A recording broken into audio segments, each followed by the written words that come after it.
Halo, salam sejahtera untuk kita semua. Saya Darman Saputra Saragi dari kelas TI 3I, absen 07, ingin menyampaikan hasil presentasi saya tentang materi dari Business Intelligence. Pada presentasi kali ini, saya akan membahas 4 bagian. Yang pertama, data warehouse. Yang kedua, tabel fakta dan tabel dimensi. Yang ketiga, star schema. Dan yang keempat, snowflake schema. Pembahasan subbagian 1 adalah data warehouse. Konsep data warehouse. Data warehouse adalah sistem komputer yang bertugas untuk mengarsipkan dan menganalisis sebuah data historis untuk keperluan suatu organisasi atau bisnis tertentu.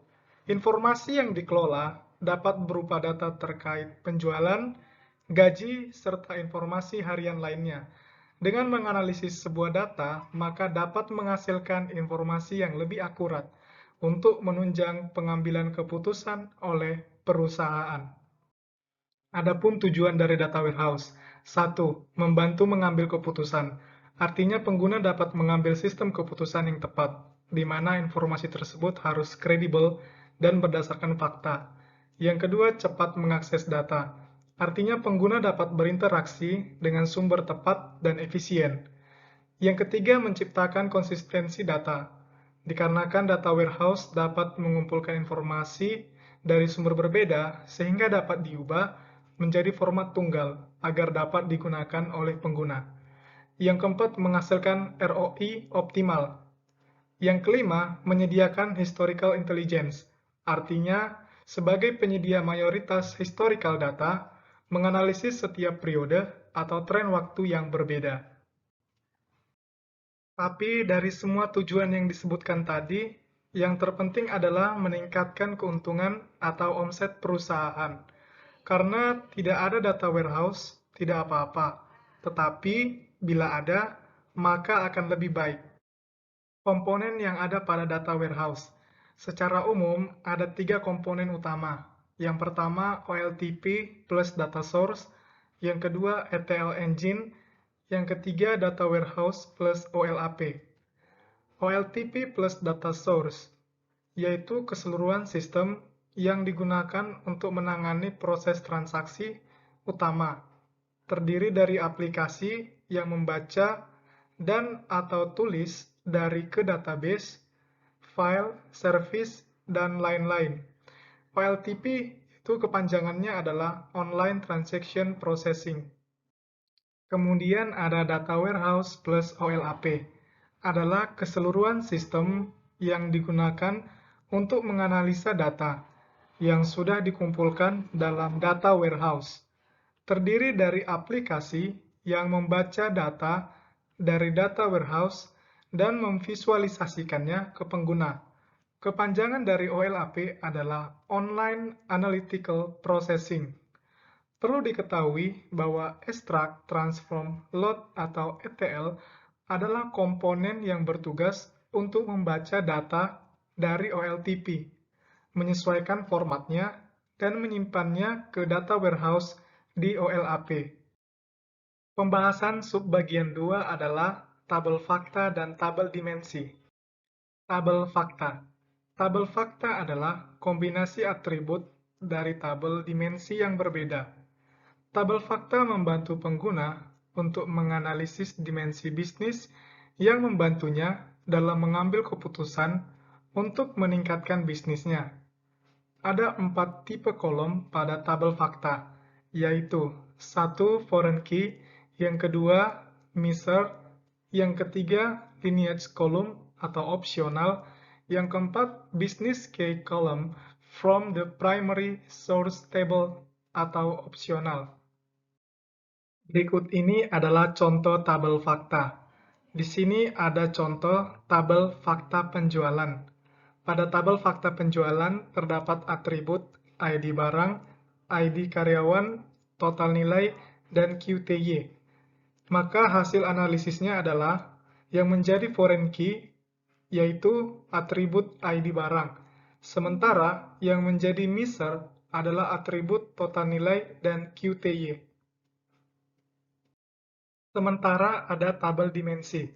Tabel dimensi membantu tabel fakta untuk mengumpulkan dimensi, di mana langkah-langkah harus diambil. Atribut-atribut yang terdapat pada tabel dimensi dibuat secara berjenjang atau hierarki untuk memudahkan proses query. Ada 4 tipe kolom pada tabel dimensi, yaitu 1. Key digunakan untuk identifikasi entitas. Yang kedua, name digunakan untuk nama manusia dari entitas. Yang ketiga, atribut digunakan untuk pivot dalam sebuah analisis. Yang keempat, member properties digunakan untuk label dalam sebuah laporan. Yang kelima, lineage column digunakan untuk auditing. Berikut ini adalah contoh tabel dimensi. Di sini terdapat contoh tabel dimensi dim barang dengan atribut ID, altkey, nama, harga, satuan, dan barcode. Maka hasil analisis dari segi tabel dimensi adalah yang menjadi key, ID, yang menjadi name, nama, yang menjadi atribut adalah harga, satuan, dan barcode. Perbedaan tabel dimensi dan tabel fakta. 1. Tabel fakta. Skema berisi lebih sedikit jumlah tabel, memiliki data dalam format numerik dan teks. Tabel fakta dapat dibuat hanya ketika tabel dimensi selesai dibuat. Tabel dimensi. Skema berisi lebih banyak jumlah tabel dimensi, memiliki atribut dalam format teks.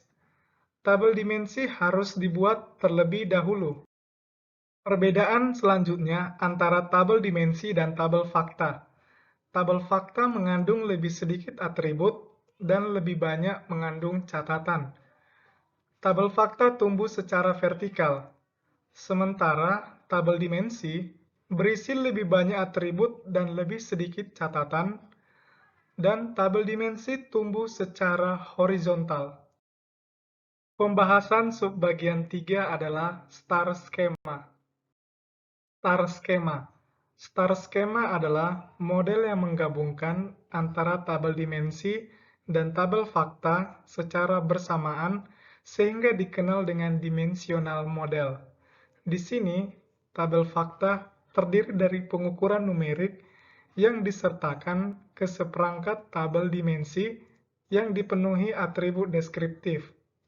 Di dalam model ini, tabel fakta berada di tengah, dan tabel dimensi bergelantungan di sekitarnya seperti sebuah bintang. Saat ID pelanggan, ID produk, dan periode waktu yang digunakan untuk menentukan baris-baris manakah yang dipilih dari tabel fakta, cara pengumpulan data tersebut dikenal dengan nama star schema join. Karakteristik dari skema star. Pertama, struktur sederhana dan mudah dimengerti. Kedua, efektivitas query yang tinggi atau jumlah join yang lebih sedikit. Yang ketiga, skema yang paling umum digunakan dalam data warehouse. Yang keempat, membutuhkan waktu lama untuk mengisikan data ke tabel dimensi. Yang kelima, data redundan menyebabkan ukuran relatif lebih besar. Contoh star schema. Di sini terdapat tabel fakta dan tabel dimensi. Ada 4 tabel dimensi. Yang pertama tabel dealer dengan primary key dealer ID. Kedua tabel branch dengan primary key branch ID. Yang ketiga tabel date dim dengan primary key date ID. Yang keempat tabel produk dengan primary key product ID. Di sini, ciri khas dari tabel fakta dan tabel dimensi, tabel fakta berada di tengah, sementara tabel dimensi selalu berada di luar ataupun di pinggir dari tabel fakta.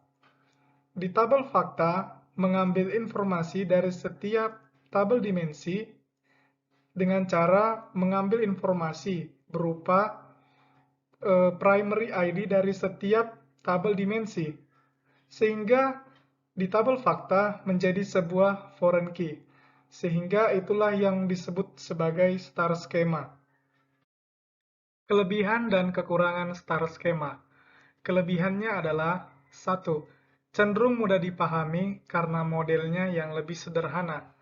Kedua, memudahkan mencari isi karena kesederhanaannya dengan cara melihat step by step dari masing-masing dimensinya. Kemudian ada kekurangan. Yang pertama, ukuran data lebih besar karena ada data yang disimpan ulang. Kedua, maintenance dan update lebih sulit. Pembahasan subbagian 4 adalah Snowflake Schema. Snowflake Schema. Model Snowflake Schema merupakan perluasan dari model skema star, di mana ia juga mempunyai satu atau lebih dimensi. Hanya saja pada Snowflake Schema, tabel yang berelasi pada tabel fakta hanya tabel dimensi utama, sedangkan tabel yang lain dihubungkan pada tabel dimensi utama. Model Snowflake ini hampir sama seperti teknik normalisasi. Karakteristik skema Snowflake. 1. Memiliki struktur lebih kompleks dari star skema. Kedua, memudahkan proses drill down atau analisa dengan tingkat kekhususan tertentu. 3. Mirip dengan star skema, namun dimensi tabelnya dinormalisasi. Dimensinya dipecah dan memiliki relasi. Keempat, contoh, mengambil data laporan penjualan berdasarkan negara atau provinsi atau kabupaten atau kecamatan dan lain-lain. Berikut ini adalah contoh Snowflake skema. Skema Snowflake tidak jauh berbeda dengan star skema. Snowflake memiliki tabel fakta dan tabel dimensi utama. Tabel fakta selalu berada di tengah, sementara tabel dimensi utama berada di luar ataupun di pinggir dari tabel fakta. Setiap tabel utama memiliki primary key ID masing-masing. Tabel dealer memiliki primary key dealer ID, tabel branch DIM memiliki primary key branch ID, tabel date DIM memiliki primary key date ID, tabel product memiliki primary key product ID. Setiap tabel utama di sini memiliki sub ataupun anak dari tabel dimensinya masing-masing.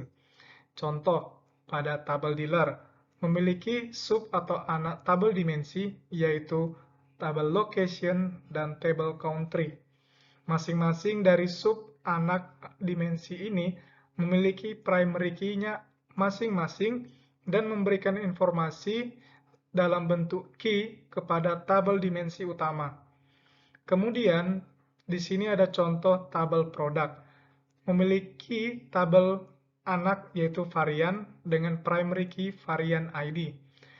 Kemudian memberikan informasi ke tabel dimensi utama berupa key. Informasi yang diberikan dari sub tabel dimensi akan menjadi sebuah foreign key pada tabel dimensi utama. Dan semua informasi yang ada pada tabel dimensi utama akan disampaikan pada tabel fakta. Sehingga kesimpulan dari Snowflake skema bahwa tabel fakta dan tabel dimensi utama selalu berhubungan, sementara pada tabel subdimensi ataupun anak dimensi dari tabel utama tidak dapat langsung berhubungan ke tabel fakta dan melainkan harus berhubungan kepada tabel utama. Kelebihan dan kekurangan Snowflake skema. Kelebihannya, pertama, ukuran data lebih kecil di dalam tempat penyimpanan. Kedua, lebih mudah dilakukan maintenance dan update. Ketiga, proses query lebih cepat pada saat proses ETL. Kemudian ada kekurangan. Pertama, cenderung lebih sulit dipahami karena kompleksitasnya. Kedua, sulit mencari data yang dibutuhkan karena melihat strukturnya yang kompleks dan bercabang-cabang. Berikut ini adalah referensi dari beberapa informasi presentasi yang telah saya sampaikan kali ini. Baik, itulah hasil presentasi saya tentang data warehouse, tabel fakta, tabel dimensi, star skema, dan snowflake skema. Apabila ada kritik, saran, dan pertanyaan, boleh disampaikan pada kolom komentar. Saya menyampaikan mohon maaf apabila ada kesalahan pada saat penyampaian presentasi. Sampai jumpa pada video selanjutnya.